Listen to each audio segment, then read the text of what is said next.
Terdengar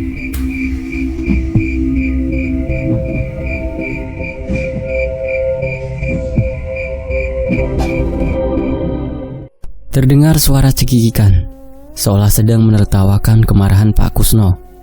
Mendengar itu, ia menoleh ke arah sumber suara. Amarahnya kembali bangkit. Diambilnya kerikil yang ada di bawah kakinya. Kemudian dia lempar ke semak-semak tidak jauh dari tempatnya berdiri. "Metu!" ucapnya keras. Namun tidak ada yang keluar. Bahkan suara erangan pun tidak ada. Cukup lama Pak Kusno memandangi semak-semak itu. Merasa dedemit yang mengganggunya sudah pergi, dia memutuskan untuk kembali berjalan. Kali ini, di setiap langkahnya, ia selingi dengan zikir, berharap tidak ada gangguan yang menghambat perjalanannya lagi. "Kos," ucap suara tepat di belakangnya. Pak Kusno tidak menggubris. Dia tetap berjalan ke arah depan. "Kusno." Sekali lagi suara itu memanggil namanya. "Kusno." Untuk 3 kalinya suara itu muncul. Jauh lebih keras daripada sebelumnya. Merasa dipermainkan, Pak Kusno menolehkan kepalanya ke belakang, berniat melempar apapun ke arah dedemit yang mengganggunya. Namun sekali lagi, dia tidak mendapati seorang pun di sana. Justru setelah itu, muncul suara-suara lain yang berdengung kencang di telinga laki-laki tua itu. Kepala Pak Kusno mulai terasa pusing. Semua suara itu bercampur menjadi satu. Ada yang mengarahkannya ke selatan, utara, barat, dan timur. Bahkan ada juga yang terus memanggil namanya dan meminta untuk pulang. Pak Kusno menatap mata. Tangannya ia taruh di kedua telinga, berharap bisa mengurangi suara-suara yang membingungkan itu. "Teteke niatmu, Kus. Luruskan niatmu." Seketika Pak Kusno membuka mata. Dia mengenali suara itu. "Aji," ucap Kusno lirih. Pandangannya menoleh ke segala arah, mencari sosok Sukmaji. Akan tetapi, keadaan masih tetap sama.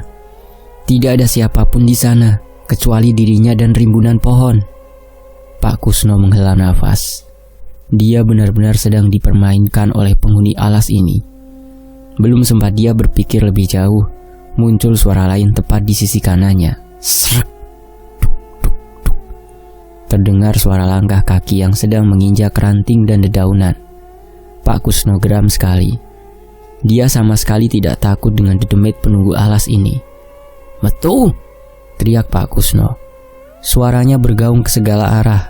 Namun, tetap saja tidak ada satupun dari mereka yang keluar. Lama Pak Kusno menunggu hingga... Bah! Terdengar suara tepat di samping Pak Kusno. Dia terlonjak hebat. Sampai-sampai tubuhnya jatuh di atas tanah. Hihihi, tawa sosok itu saat melihat Pak Kusno terjengkang. "Kampret!" umpat Pak Kusno, memegangi dadanya yang terasa ngilu. "Bah, ayo dolanan," ucap sosok itu dengan senyum mengerikan. Pak Kusno menelan ludah. Tepat di depannya ada sosok anak laki-laki. Kondisinya sungguh memprihatinkan. Pakaiannya compang-camping, berwarna kecoklatan, seperti memiliki noda kusam tepat di tengah dadanya. Kulit bocah itu sepucat mayat. Matanya sendu. Dari lubang hidung dan telinganya keluar darah segar. Sepersekian detik, Pak Kusno diam, terhipnotis dengan sosok yang dia lihat. "Sudah mau maghrib, pulang sana, dicariin simbokmu nanti," kata Pak Kusno mencoba mengusir dedemit yang ada di depannya. Bukan malah pergi. Anak laki-laki itu justru tersenyum, membuat bulu kuduk Pak Kusno berdiri kuat. Bibir bocah itu tertarik hingga di ujung pipi. Kemudian dalam sekejap, senyum itu menghilang. "Simba mau kemana? Aku ikut Simba ya," ucap bocah itu sambil melompat-lompat. "Lembah Pati," ucap Pak Kusno singkat. Seketika wajah bocah itu menjadi ketakutan. "Ih, akeh dedemit. Banyak demit, menakutkan. Ih, menakutkan," ucap bocah itu sambil geleng-geleng kepala. Pak Kusno tidak menggubris. Setelah tenang, dia kembali beranjak, berniat meneruskan perjalanan. Beberapa kali dia menemukan percabangan jalan. "Sial," ucap Pak Kusno panik. karena waktu yang sudah semakin mepet. "Ora mrono, dalane sisih kiwa," ucap suara anak kecil tepat di belakangnya. Pak Kusno kembali menoleh. Tidak ke situ, jalannya di sisi kiri. Ternyata dari tadi bocah itu terus mengikutinya. Namun, karena suara langkahnya tidak menimbulkan suara, jadi Pak Kusno tidak mengetahui hal tersebut. Tidak menanggapi arahan bocah itu, justru Pak Kusno memilih arah kanan. Dia berpikir bahwa dedemit itu sedang mengelabuhinya. Semakin lama berjalan masuk ke dalam, semak-semakian malah merimbun. Bahkan dia hampir kesulitan berjalan menembusnya. "Dikandani ngeyel, Mbah," hihihi, ucap sosok anak laki-laki dari arah pohon tidak jauh dari tempat Pak Kusno berdiri. "Opo toh pengenmu? Apa maumu?" tanya Pak Kusno yang sudah mulai jengah, sambil melihat ke arah sosok bocah yang mengintip malu-malu dari balik batang pohon. Tidak menjawab, bocah itu menggelengkan kepalanya dan tertawa cekikikan. Kemudian dia menuju ke arah berlawanan dengan jalan yang dituju oleh Pak Kusno. Sejenak, Pak Kusno melihat ke depan, kemudian ke arah yang ditunjuk oleh dedemit itu. Memang benar, semak di depannya semakin rimbun. Tidak mungkin dia bisa melewati jalan itu. Memantapkan hati, Pak Kusno melangkah mengikuti arah yang dituju oleh anak laki-laki itu. Jika memang itu tipu muslihat, dia sudah pasrah sepenuhnya kepada Tuhan. 10 menit berjalan, Pak Kusno masih melalui semak-semak yang rimbun. "Ya, setidaknya ada yang menemaniku," batin Pak Kusno saat menyadari kalau demit bocah itu masih mengikutinya. "Dedemitnya diobong, anaknya selamat. Dedemitnya dibakar, anaknya selamat," hihihi, ucap bocah itu berulang. Pak Kusno mencoba mengerti dan mendengar apa yang diucapkan bocah itu. Saat sudah mendengar dengan jelas, dia semakin mempercepat langkahnya. Ia tahu maksud dari kalimat yang diucapkan oleh dedemit kecil itu. Tepat saat dia keluar dari rimbunan semak, hatinya terlonjak bahagia. Beberapa puluh meter di depannya dia melihat pohon bambu kembar. "Leh, kae panggonane to?" tanya Pak Kusno kepada sosok bocah itu. Si bocah mengangguk, namun ekspresinya terlihat ketakutan. Perasaan Pak Kusno mengatakan ada sesuatu yang berbahaya di depan sana. "Ulo gede, shh, ular besar," ucap bocah itu sambil mendesis-desiskan lidahnya yang penuh dengan darah. "Ya wes, mulai kono. Suwun ya, sudah menemani," ucap Pak Kusno. Namun alangkah kagetnya dia. Tiba-tiba saja bocah itu bergerak dan memeluk kakinya. Seketika Pak Kusno merasakan ada sensasi dingin yang menempel di area tubuh bawahnya. Setelah beberapa saat demit itu melepaskan pelukannya dan mundur satu langkah. Kemudian tangannya terangkat, melambai-lambai, meminta Pak Kusno untuk membungkuk. "Aku ra iso muleh," ucap bocah itu lirih tepat di telinga Pak Kusno. Tanpa tahu apa yang terjadi, seketika pandangannya mengabur.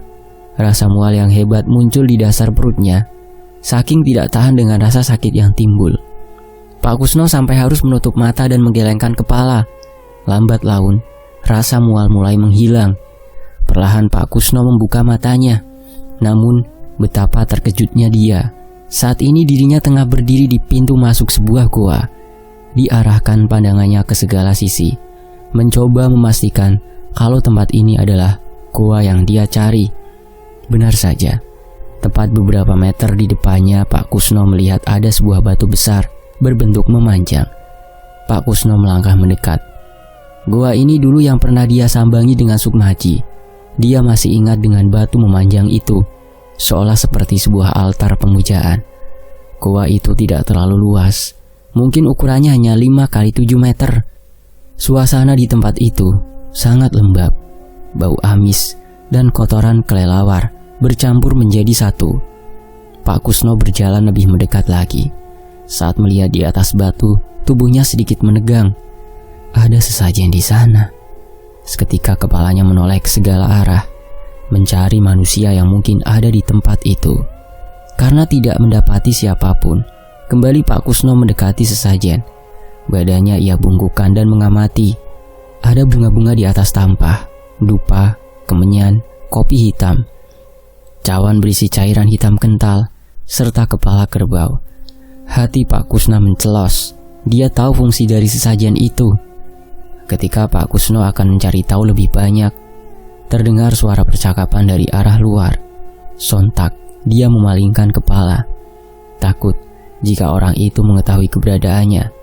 Ia segera bersembunyi di bagian sisi goa yang gelap. Setelah beberapa saat, Pak Kusno melihat ada beberapa orang masuk ke dalam. Seorang pria dan wanita menggandeng satu orang anak kecil. Mata Pak Kusno membulat, jantungnya berdebar kencang. Tidak mungkin, ucap Pak Kusno sambil mencubit pipinya. Namun tidak ada rasa sakit yang muncul. Kesadaran merasuki batinnya. Saat ini dia sedang tidak berada di dimensi manusia. Hati Pak Kusno mulai diliputi rasa penasaran, memperhatikan orang-orang itu dalam diam. Sepintas, ia melihat anak kecil itu enggan untuk masuk ke dalam gua. Namun sepertinya, kedua orang dewasa itu bisa membujuknya, karena beberapa saat kemudian mereka masuk bersamaan. Pak Kusno masih memperhatikan. Mereka terus berjalan sampai ke depan batu. Entah apa yang dijanjikan, bocah itu hanya menurut dengan semua yang diperintahkan oleh kedua orang dewasa itu. Diuculin dhisik yo le, klambine, ucap si ibu. Bocah itu hanya mengangguk. Tatapannya kosong, tidak melihat ke arah orang tuanya. Dilepas dulu ya nak bajunya. Tanpa banyak bertanya, satu persatu pakaian yang dia pakai dilepaskan, dibantu oleh si ibu. Sedangkan ayahnya membereskan sesajen dan ditaruhnya di depan batu memanjang. Saiki teturoneng dhuwur kene yo le. Tidak lama, cuma sebentar. Terus kita pulang. Tidur di atas sini yo, ucap si ibu sambil menepuk-nepuk batu di depannya. Bocah itu mengangguk, naik ke atas batu dan mulai merebahkan dirinya. Pak Kusno yang mengetahui niatan dua orang dewasa itu merasa geram. Ya Allah, ingin sekali memukuli orang-orang itu. Tangannya terkepal kuat. Amarahnya tertahan di dalam hati. Kemudian setelah si bocah terlentang di atas batu, kedua orang itu duduk di hadapannya. Si laki-laki mulai menghidupkan kemenyan dan dupa, sedang si wanita bersimpuh dengan kepala menunduk ke bawah. Kertak, kertak, kertak, kertak, kertak. Terdengar bunyi aneh dari sisi goa lainnya. Sontak Pak Kusno memalingkan kepalanya ke arah sumber suara. Refleks, ia memundurkan langkahnya, mencoba lebih menyembunyikan diri. Benar saja, beberapa saat kemudian dia melihat dengan jelas ada makhluk bungkuk dengan kepala hampir botak yang menyisakan beberapa helai rambut. Kulitnya pucat kehijauan dengan taring yang mencuat dari bibirnya. Sengkolo, ucap Pak Kusno lirih. Sosok itu terus berjalan pelan menuju ke arah anak yang tertidur di atas batu. Sedang si laki-laki dan perempuan dewasa itu masih terus bersimpuh di depannya. Ingin rasanya Pak Kusno meneriakkan peringatan, mencoba menghalangi apa yang akan dilakukan oleh mereka. Namun, seolah suaranya tertahan di tenggorokan. Tidak ada yang bisa dilakukan oleh laki-laki tua itu. Kini Sengkolo sudah berada di depan si bocah. Tangannya membelai rambut kepala anak laki-laki itu. Anak keturunannya terasuk maci, ucap si laki-laki masih dengan bersimpuh. Sengkolo menyeringai. Pateni. Laki-laki itu segera berdiri mengambil pisau yang ada di depannya. Pak, ucap bocah itu saat melihat bapaknya sudah mengangkat tangannya dengan pisau yang tergenggam erat. Celup. Tanpa menjawab, laki-laki itu langsung menghujamkan pisaunya tepat ke jantung anaknya. Darah memercik segala arah. Tubuh bocah itu menggelepar. Sesaat kemudian diam. Mata Pak Kusno membulat. Dari mulutnya keluar teriakan yang tidak bisa didengar oleh siapapun. Kini dia melihat laki-laki dan perempuan itu meminum darah dari anak laki-lakinya. Pak Kusno merasa mual. Hatinya benar-benar terasa sakit. Dedemit kae wis nguntal sukmaku. Ojo sampai kejadian meneh. Waktunya hanya sampai maghrib. ucap bocah itu sambil tertawa lirih. Pak Kusno membuka mata. Tubuhnya sudah terduduk di tanah, sedang si bocah masih berdiri menatapnya. Kata Pak Kusno parau. Matanya memerah, tenggorokannya terasa begitu sakit. Ingatan tentang kejadian yang baru saja dia lihat membuat dirinya begitu terasa pilu. "Mbah, ayo, sudah mau surup, sudah mau maghrib," ucap anak laki-laki itu sambil melompat-lompat. Pak Kusno segera menghapus air matanya. "Bajingan kalian," umpatnya. Buru-buru dia bangkit, menatap ke arah pohon bambu yang ada di depannya.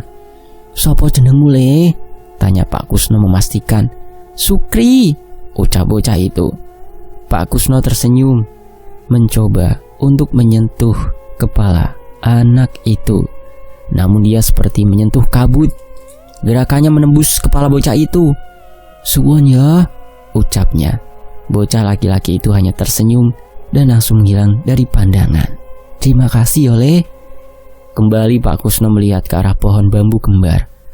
Dengan niatan yang jauh lebih kuat, dia melangkah menuju ke gua yang menjadi awal dari semua permasalahan ini. "Kowe sing mati, apa aku sing mati?" ucap Pak Kusno geram mengepalkan tangannya kuat-kuat.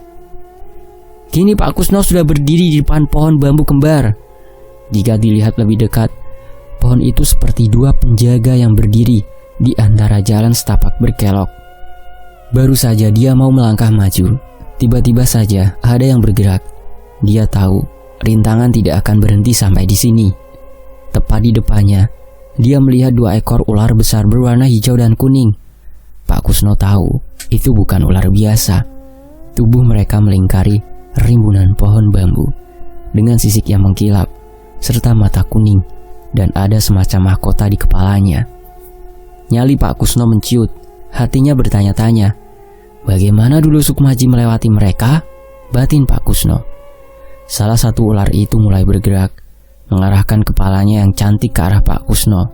Refleks, laki-laki tua itu mundur beberapa langkah. Kewaspadaannya meningkat.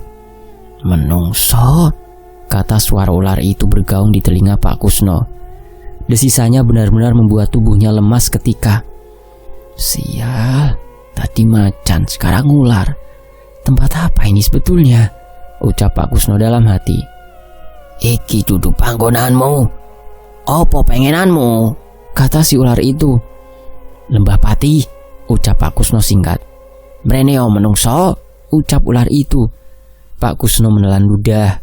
Pikirannya beradu, bagaimana jika saat dia maju tiba-tiba saja dedemit itu memakannya? "Daging ngalot, aku radoyan manungso tuo," ucap si ular kuning, seolah tahu apa yang sedang dipikirkan oleh Pak Kusno. Dalam ketakutan, Pak Kusno merasa terhina oleh ucapan siluman itu. Pelan, dirinya mendekat, melangkah menuju ular yang mungkin ukurannya sebesar pohon kelapa. Kini, dengan jarak 5 meter, kepala mereka saling beradu. Lama mereka saling menatap. Pak Kusno tidak berani memalingkan wajahnya. "Kowe wes ngerti konsekuensi nih. Kalau masuk ke tempat ini, apa yang kamu bawa untukku?" tanya ular itu dengan suara wanita. "Ora ono urusanku dengan demit yang ada di Lembah Pati. Aku tidak akan memberikan apa-apa," tegas Pak Kusno. Ular itu bagai menyeringai, menampilkan taringnya yang tajam. Kepalanya terangkat tinggi seperti bersiap untuk mematuk Pak Kusno. "Orang gak apa-apa, ora oleh lewat," ucap ular itu.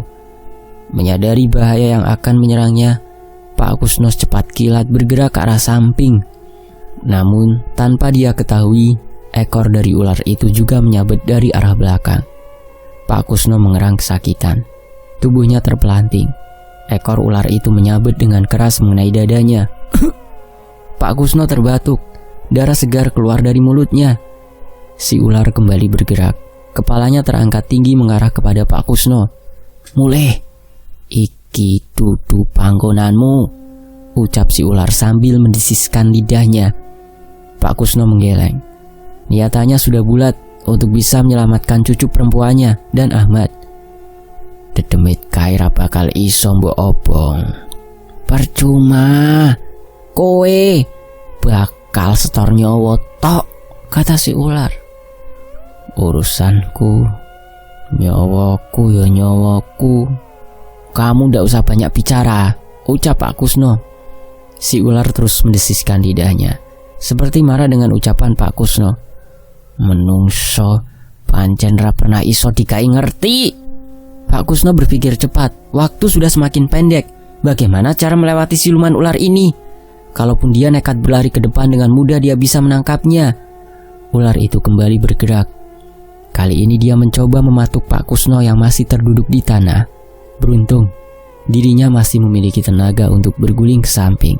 Sial, ucap Pak Kusno, masih terus memegangi dadanya. Rasa panas yang timbul akibat sabetan ekor ular itu masih terasa menyakitkan. Bahkan saat Pak Kusno mencoba meraba kulitnya, terdapat rasa perih yang membuatnya mengerang. Tidak ada waktu lagi bagi Pak Kusno.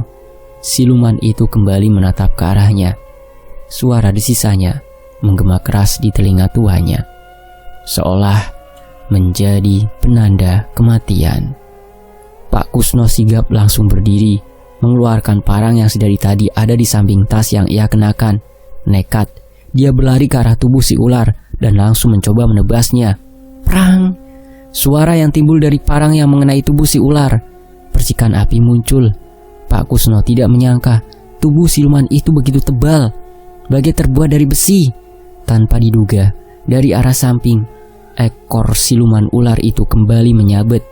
Pak Kusno yang telat menyadari kembali terpelanting dengan keras. Sialnya, kali ini kepalanya mengenai batu yang cukup besar. Duh! Ah! Erang Pak Kusno.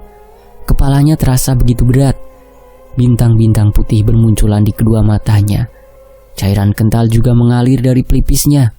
Kepala Pak Kusno berdarah akibat benturan yang cukup kuat.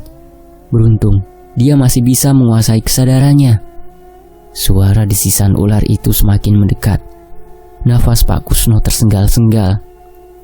Aku, Jane, tidak berniat membunuhmu, tapi malah kamu menantangku, ucap ular marah. Pak Kusno terkesiap. Dia tahu ular itu sudah berada di dekatnya. Beberapa kali dia mencoba untuk membuka mata, namun hanya bayangan samar yang terlihat. Suara desisan semakin dekat. Tanpa tahu arah yang dituju, Pak Kusno langsung berdiri dan berlari dengan sisa tenaga yang dia miliki. Tidak peduli semak berduri atau ranting yang tajam, terus saja dia berlari. Sesekali dia menoleh ke arah belakang. Dari kejauhan, sosok ular itu masih terlihat. Namun sepertinya dia tidak mengejar Pak Kusno. Pak Kusno mencapai batasnya. Dadanya terasa perih. Belum lagi rasa pusing yang diakibatkan oleh benturan tadi.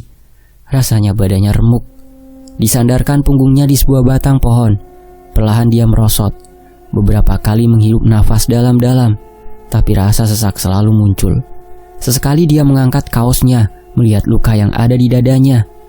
Luka akibat kibasan ular itu terlihat membiru. Saat disentuh pun rasanya perih sekali. Kemudian Pak Kusno mencoba meraba kepalanya, mencari luka akibat benturan tadi. Beruntung, luka itu tidak cukup dalam, sehingga darah yang keluar tidak terlalu banyak. Kini setelah nafasnya mulai teratur, dipandanginya langit. Maghrib sudah mulai nampak. Apa yang harus dilakukannya? Srek! Terdengar sesuatu yang bergerak tidak jauh dari tempat Pak Kusno. Sontak matanya terbuka dan langsung melihat ke arah sumber suara. Srek! Suara itu muncul lagi, namun dari arah yang berbeda. Jantung Pak Kusno kembali berdetak kencang. Jika dia bertemu di demit lain, sudah jelas ini akhir dari perjalanannya. Hisah! Pak Kusno terlonjak hebat. Tepat dari arah kanannya dia mendengar suara desisan yang dibuat-buat. Sukri! Katanya jengkel. Saat mendapati bocah demit itu tengah berdiri di sampingnya dengan kepala mengarah ke telinganya. Hihihi, ulone gede, medeni, ucap bocah itu sambil mendesis-desiskan lidahnya. Shh. Pak Kusno kembali menyandarkan punggungnya, tidak mau meladeni bocah itu. Bah, ngopo melayu-melayu? Ayo dolanan, ucap Sukri. Tidak mengindahkan perkataan Sukri, Pak Kusno menutup matanya, mencoba berpikir bagaimana caranya agar bisa melewati kedua ular itu. Kemudian sebuah pertanyaan muncul di dalam kepalanya. Sukri, panggil Pak Kusno saat melihat bocah itu sedang jongkok tidak jauh di tempatnya. Bukannya menoleh, justru kepala Sukri yang memutar ke belakang, sedang badannya masih menghadap ke depan. Pak Kusno menahan nafas, mencoba tidak kaget dengan pemandangan yang dia lihat. "Sukri, kesini le," pinta Pak Kusno. Kepala Sukri kembali memutar ke depan dan berjalan ke arah Pak Kusno. Wajahnya cemberut, seolah sedang disuruh mandi sewaktu bermain dengan teman-temannya. "Opo mbah?" tanya Sukri saat sudah di depan Pak Kusno. "Sukri, bagaimana caranya melewati dedemit itu?" tanya Pak Kusno.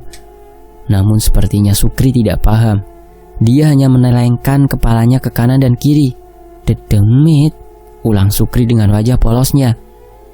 Pak Kusno berpikir kalau Sukri bukan dedemit, mungkin dia anak kecil yang menggemaskan. Seketika dia teringat dengan Ajeng, kemudian Dinda dan Mbok Marni. "Ya wes, Simbah mau kembali ke sana. Sukri di sini saja ya," ucap Pak Kusno sambil mencoba berdiri dengan menekan kedua tangannya ke tanah sebagai pijakan. Saat sudah berdiri, Pak Kusno berniat membersihkan tanah yang ada di celananya. Namun dia merasakan sensasi yang aneh. Ada rasa dingin yang merambat naik dari tangan kanannya. Sukri saat ini tengah memegangi tangan tuanya. Pak Kusno merasakan ada sentakan-sentakan kecil. Dia menyadari kalau demit bocah itu sedang menariknya. Pak Kusno tidak memikirkan apapun. Dia yakin dengan keputusannya. Dengan kemantapan hati, dia mengikuti arah yang ditujukan oleh Sukri. Beberapa menit mereka berjalan. Pak Kusno sedikit kesulitan karena semak yang rimbun, sedang Sukri dengan mudah bisa menembusnya. Ternyata mereka kembali ke pohon bambu kembar tadi. Dilihatnya, sosok ular itu sudah kembali melingkar dengan kepala menghadap ke depan. Jantung Pak Kusno berdebar dengan keras. Sejenak dia berhenti, namun tarikan yang ia rasakan di tangannya begitu kuat. Saat melihat ke arah Sukri, bocah kecil itu sedang menempelkan jari telunjuknya di depan bibir, seolah memberikan peringatan kepada Pak Kusno untuk diam. Mereka melangkah pelan. Bahkan Sukri sampai berjingkat agar tidak membuat suara. Dengan keadaan normal, mungkin saja Pak Kusno akan mengejeknya. Namun, untuk saat ini, dia tidak berani untuk mengatakan apapun. Kini mereka sudah berada di antara kedua pohon bambu itu. Kepala si ular bergerak, seolah menyadari ada yang melewatinya. Namun ajaibnya, dia tidak menyerang. Sepertinya dia tidak melihat keberadaan Sukri dan Pak Kusno. Mereka terus melangkah, menjauh dari pohon bambu. Sekarang jalan yang dilaluinya begitu temaram. Suasana di tempat ini jauh lebih mencekam daripada yang dibayangkan. Tiap kali Pak Kusno melangkah, yang didengarnya hanya gesekan daun dan kulit batang bambu yang sudah mengering. Sekitar 15 menit mereka berjalan. Kini Pak Kusno menemukan jalan menurun yang cukup curam. Dilaluinya jalanan itu dengan hati-hati, memilih pijakan yang kuat, sedang Sukri dengan riang gembira melompat dari batu ke batu tanpa ada beban sedikit pun. Pak Kusno terus berkonsentrasi hingga dia menemukan jalan melandai. Tidak jauh dari tempat itu, dia melihat ada sebuah sendang kecil dan di belakangnya terdapat batu besar berlubang mirip sekali dengan goa. Pak Kusno mengerang lega. Tepat sesaat sebelum maghrib dia mencapai tempat yang dimaksudkan. Dilihatnya sekeliling, mencari keberadaan Sukri. Namun bocah itu masih berdiri di tanah landai. Ekspresi wajahnya terlihat murung. Pak Kusno mendekat ke arah bocah itu. "Ayo," ajak Pak Kusno. Namun Sukri menggeleng kuat-kuat. "Wedi, demi teh kala, wedi, demi teh kala," ucap Sukri berulang-ulang. Pak Kusno menoleh lagi ke arah goa. Dia memang merasakan ada yang aneh. Setelah beberapa saat, kembali Pak Kusno menatap ke arah Sukri. "Ya wes, Simbah tak rono sek ya. Sukri, ngenteni gini, yo." Akan tetapi ibarat seperti bocah, Sukri seperti merajuk meminta Pak Kusno untuk tidak pergi. Akan tetapi, karena waktu sudah terlalu mepet, terpaksa Pak Kusno meninggalkan bocah itu. Entah kenapa, perasaannya seperti saat melihat Ajeng menangisi dirinya waktu akan pergi bekerja. Tepat sewaktu matahari terbenam, Pak Kusno sampai di mulut gua yang dulu pernah ia sambangi dengan Sukmaji. Dipandanginya sekitaran. Sebelum masuk ke dalam, diambilnya senter di dalam tas guna memastikan tidak ada hewan buas yang ada di sekitarnya. Suasana benar-benar gelap dan sunyi. Bahkan suara serangga pun tidak terdengar sama sekali. Kesunyian yang timbul sangat berbeda. Ada hawa yang tidak mengenakan dari tempat itu. Bersambung. Nantikan bagian berikutnya hanya di Fakta Sejarah. Demikianlah Lebur Sukma dari Netra Sandikala di Fakta Sejarah. Mohon maaf kalau ada salah kata, salah ejaan, atau salah logat. Saya pamit. Wassalamualaikum warahmatullahi wabarakatuh.